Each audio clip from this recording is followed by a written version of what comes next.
Teachers of Reddit, how have you secretly rewarded or punished a student? It's only a little thing, but when I'm marking assignments, if I can see that a kid has really tried, I'll write them a little note like, "Great effort, Michael. I can really see your algebra skills developing. You have come a long way since I started teaching you, and I know you're going to get a great grade at the end of the year if you keep working this hard." I think there's something really nice about a written note. I do this especially for the quiet kids who might not want me to draw attention to them in class, but it's my way of saying I do see you working hard even though you think you are invisible. I have a student this year who makes my life heck. She is blatantly disrespectful, nasty to me and classmates, and thinks I'm her personal waitress. Part of this is that every day she tries to hand me her work when I'm running around the room getting class started, but she does it in this manner that implies I'm her maid. I tell her every day to get up and put it in the turn-in box like everyone else. She be and whines until some other classmate does it for her. Thursday she left her extra credit, 2 points on her test, not that much, on her desk like it was my job to go get it after class. I threw it away. I'm not sure this is punishment as much as expecting her to follow directions, but I can't honestly say I would have done the same to other students. Small, petty justice, but I did it nonetheless. I used to always show up late for my 10th grade science class. One day, we had a little chapter review quiz at the start of class, and naturally, I am a minute or two late. So I walk over to my desk, and the teacher hands me my quiz. It's all really advanced questions comprised of polysyllabic biology jargon that I've never seen. Question after question is material that I'm pretty confident we have never ever covered in the class. After about 2 minutes, I look up to see how everyone else is doing on their quiz. Everybody was watching me, and when I looked up, they all started laughing. The teacher had printed up a single fake quiz with super complicated biology questions just to frick with whatever kid ended up showing up last to the quiz. Ms. Cohen, you were a fun teacher. Thumbs up. Edit. Since a lot of people asked, this was at Bard High School in Manhattan. A local music store was going out of business where a lot of students rented band orchestra instruments. I had a student who has a serious lifelong disability, but she still participated in many things and is an outstanding student and person in general. She went through some scary medical things, but never complains, and is so genuinely happy. Her family is blue-collar hard-working, but I knew her medical expenses were a constant in her family's life. The store was offering a discount, plus their normal rent-to-own discount, for students who had instruments to outright purchase them before they closed for good. I contacted them and they let me pay the remaining cost of her instrument and kept my identity a secret. Edit. Wow, I was beat after a day of Halloween fun at work. 4th graders in full costume at 8:15 am. Yikes. And it is crazy to see what I woke up to now. Just for your information, I am a lady music teacher. Thank you also for the gold. I am glad so many people had wonderful experiences in music. My minus R is to please support and demand your local school district fund music and art other creative programs properly due to unfunded mandates, funding disparities, and them seeing how special areas do not fit neatly into Common Core evaluations. Programs available for students are continually at risk. As someone who's played an instrument for the majority of my life, and has had music education and music teachers shape who I am, I want to thank you so much for doing this.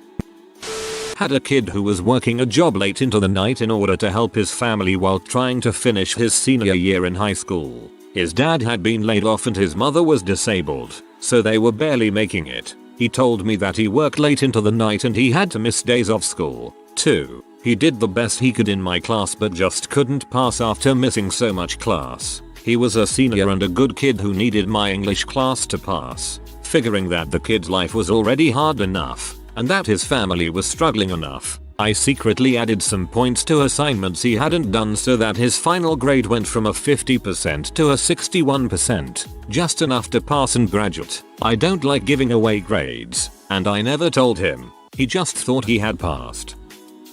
I used to play poker in chemistry with my friends. We always seemed to lose decks of cards, so one of us bought a 4-pack. 5 minutes into our game, our chem teacher noticed and confiscated the deck, but little did he know we had 3 more. until a minute later when he confiscated the second. By the end of the lesson he'd taken all 4 decks. We collected them at the end and went on our way. Cut to next chemistry lesson and we're playing poker again. After 10-15 hands, we realize that no aces have come up.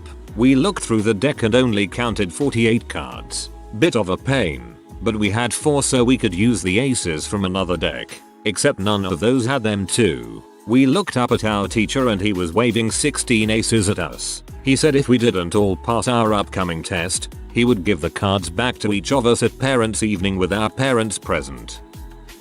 I was the student in this case. At the very start of 10th grade, my mother was in a motorcycle accident where she should have died. Ended up in ICU, various hospitals, etc. for over a year. Meanwhile I have arthritis, so I get sick easily. Psoriatic, genetic.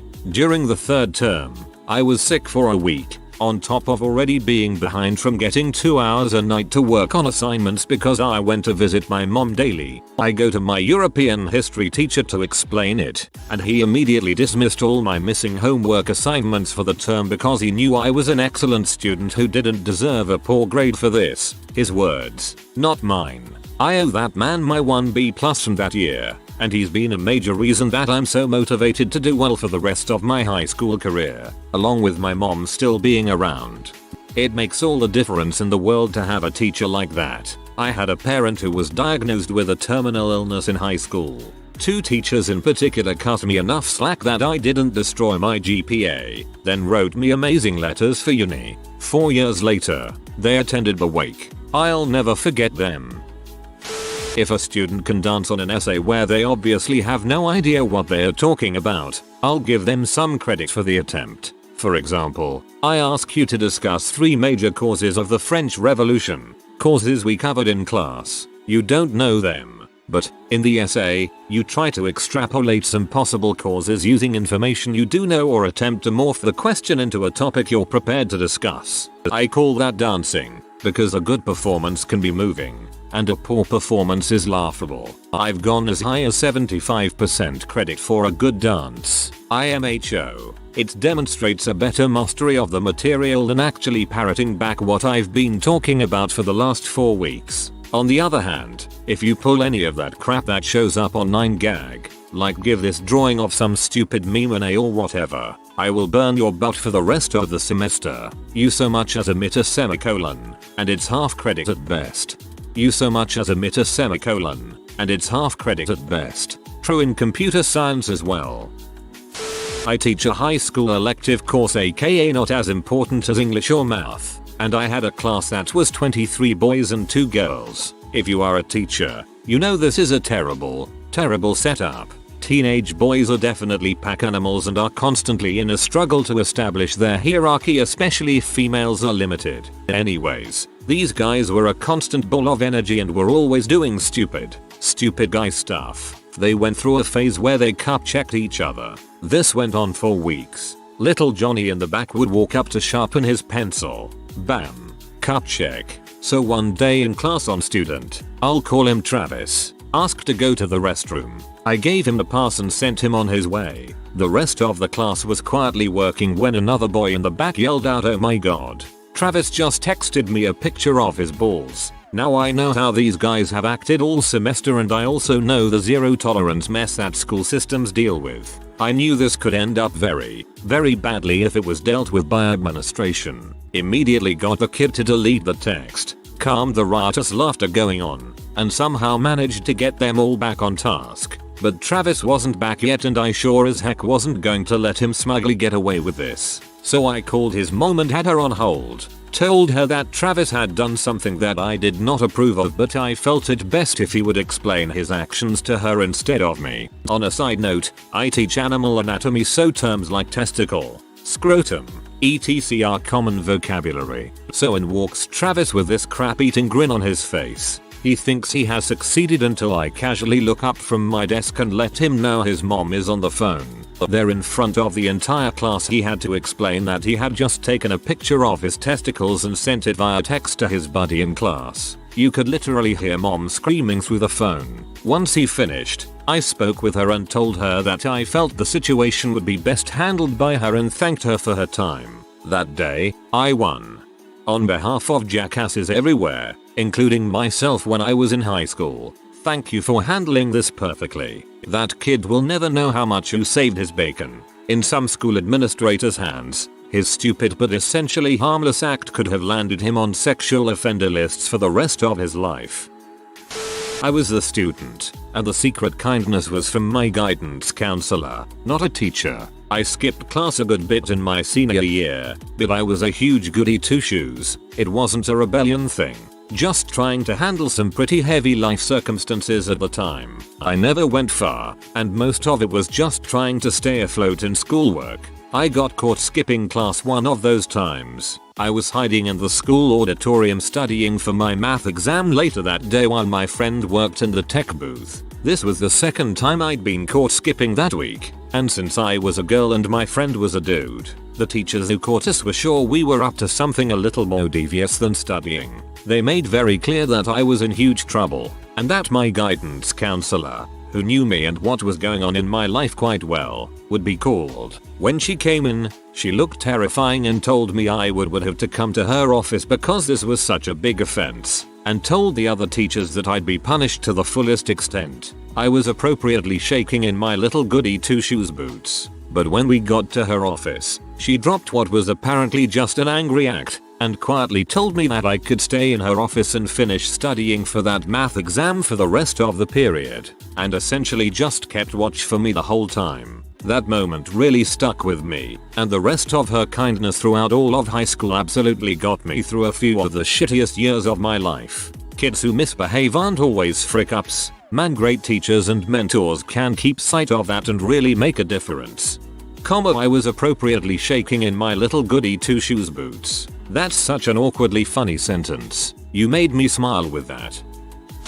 I'm not a teacher, but this happened to me. Long story short, my jackass father was trying to have me taken away from my mother. He contacted my guidance counselor, SP, and I am still not sure what their arrangement was. All I know is that she started pulling me out of class and buying me candy and comic books, and she kept asking me weird questions about my home life. Before too long, she called me to her office and had a stack of 12 comics on her desk. Every Marvel and DC book that came out that week. She told me they were mine, but first I had to talk to her social worker and tell her a few small lies about my home life that would add up to me getting forced to live with my father. I told the social worker what was going on, and she called my mom, gave me the comics, and sent me home for the day. Never saw the guidance counselor again. Whoa, that's fricked up. When I was in 9th grade, I had a principal named Dr. Ridgway. My life was just a big ball of crap. To be honest, I was bullied, living in a H motel. It was trashy, that we couldn't afford, and I self-harmed. Dr. Ridgway went above and beyond for me. She obviously had to get the bullies, and she did. Anytime I felt the urge to self-harm, in school, I was in her office. She would let me sit outside the building and listen to music so I could calm down. And if it got too bad, I was allowed to call mom and go home. No questions asked. The most important thing she did, she asked for the people who donated a lot of money to the school to help pay for us to live in a motel for another week. She did that 3 times till we got on our feet to live in an apartment. I've never had a teacher school worker mean so much to me. I need to go visit her soon. I have a little activity called secret compliments that I often do when I'm starting up or taking over a new class. It's a good way to get to know the students and also just try to increase the positivity in the room. Well, one time I got a bad vibe from a class right away and I could kind of tell that all the other students disliked this one kid. Well, I did the secret compliments game anyway, where all of the kids write down nice things about another randomly chosen student and then I read them at the front of the class. Sure enough, the kid who had to write a compliment for the class pariah wrote a nasty message instead of a compliment. I changed it on the spot to a nice compliment without anyone knowing, except the kid who wrote it, of course, and I made eye contact with him the whole time I was reading. I also purposefully saved his own compliment for last. to make him sweat a little and wonder if anyone had written anything nice for him, or if I was going to read it. At the end of the class I took him aside and privately told him that he had a new homework assignment, to write 10 nice things about the class pariah and give them to him personally, and that for every other kid he could get to do the same thing, I would give both him and the other kid a candy bar, but not to tell anyone about the candy bars or that I told him to do it. I'm a strong believer in the fake it till you make it school of thought. The next day the class pariah had like 100 nice notes, which I of course read and checked over first, and I gave a sack full of candy bars, Coffee Crisp, I love Coffee Crisp, to the other guy to distribute. He got to see how much nicer it felt to be nice and became somewhat of a class leader. Maybe he was before I came in, but I like to think I had some positive effect on him. The year was a rough one right from the beginning. I was teaching 4th grade and within the first week I had 3 or 4 major incidents. Seeing this group needed bonding, I found a bicycle repairman who had a bunch of bikes in front of his lawn. I arranged for a bicycle field trip along an old railroad grade that had been paved and paid the $3 each to rent the bikes for the day. The old railroad track had a slight upgrade in it so the kids would have to keep pedaling, not getting too far in the distance. So they didn't get too far ahead. I positioned an adult in front with me in back. We were dropped off at the beginning of the trail when the bus driver said, "I'm not going to be sticking around waiting for you," and drove off. Oh well, I had a cell phone. Anyway, the kids were anxious to take off so I sent the parent. Only one volunteered.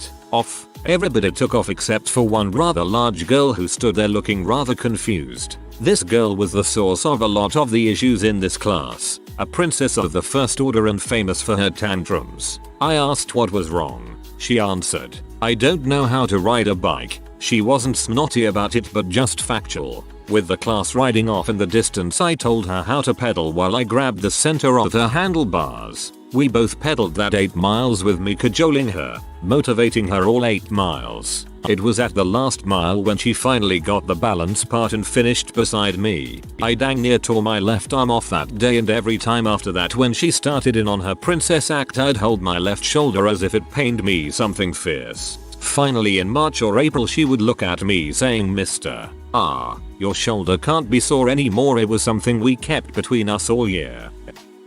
Obligatory, not a teacher, but the kid who sits behind me in high school honors physics class is named Nico. Nice kid, funny, sarcastic, likes to joke and mess with the teachers, but knows when to shut the frick up. Teacher is named Mr. Thompson, old guy, late 60s or early 70s, and was teaching at this same high school when my dad was a freshman here way back in 1976. We've only been in school 9 weeks and I could fill a thread with stories from this class. Mr. T had already entered my top 3 favorite teachers list after the first class. His philosophy is simple: you respect me, I respect you. We took a test over vectors last week, which required the use of graphing calculators. 10 minutes left in class, and Nico is the last one to finish. Turns in test, goes back to seat, punches a few things in his calculator, then goes, "Son of a." He sighed loudly, then said,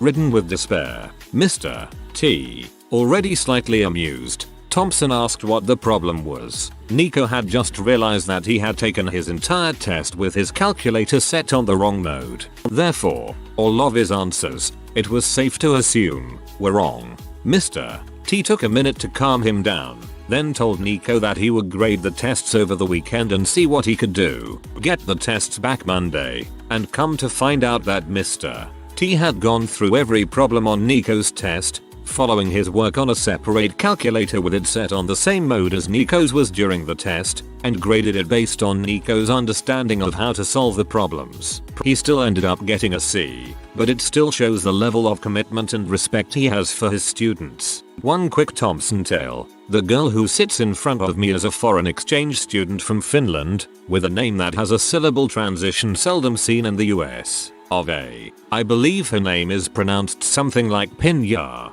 The first class, Mr. T was having a few issues getting around her name, and finally said the following: "I'm sorry, you'll have to excuse me, but I'm very old, life is very precious, and I don't know how much I have left, so in the name of making an efficient use of that time, Until I can create space in my old brain for your name, I'm going to have to call you Fez.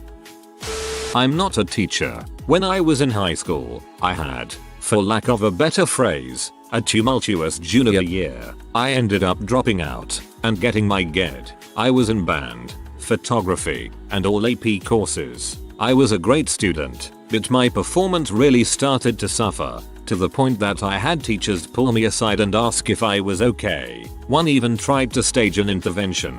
Anyway, I skipped all of my finals that year, having already decided to drop out. My teachers all passed me with 70s. It was an incredible gesture, one that I won't ever forget. I did go on, immediately, to university. My high school transcript basically disappeared after the GED, but knowing that I had that kind of support from not just one, but all of my teachers meant a lot. I feel like it's important to mention that these were not flaky teachers. They were tough AP teachers. They just saw something I, and my family, didn't.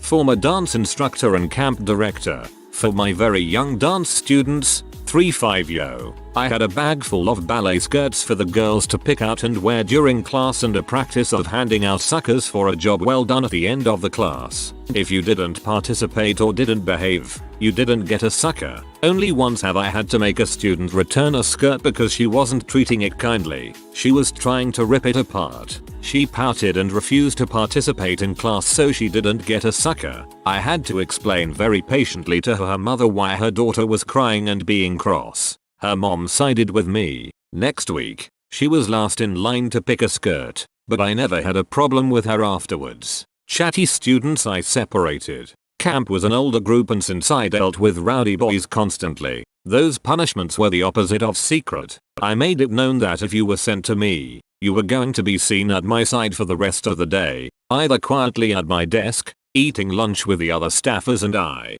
quietly, and if we walked anywhere, you had to hold my hand. Given that my campers were old enough to know what embarrassment was, there were very few repeat offenders.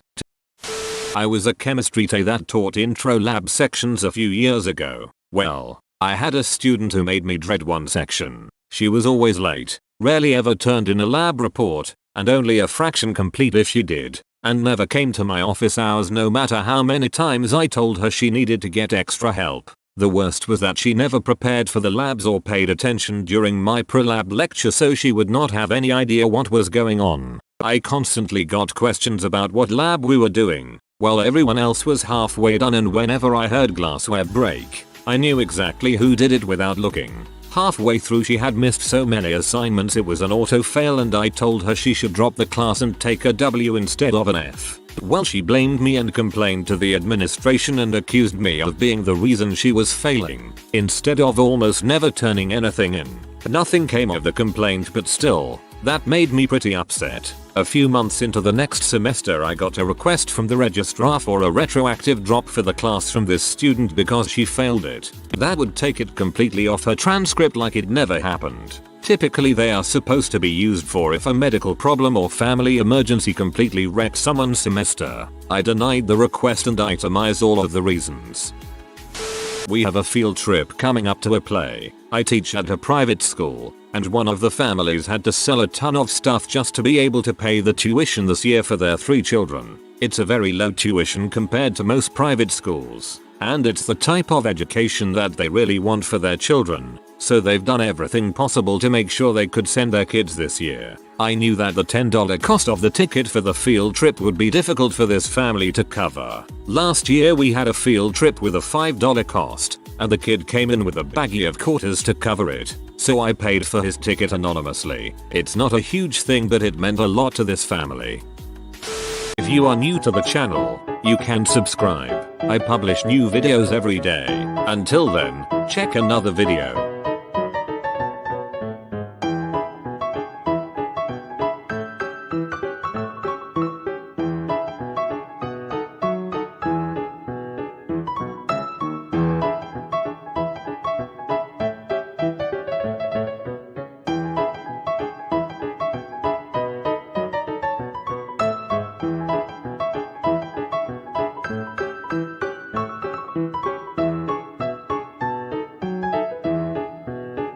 Bye for now.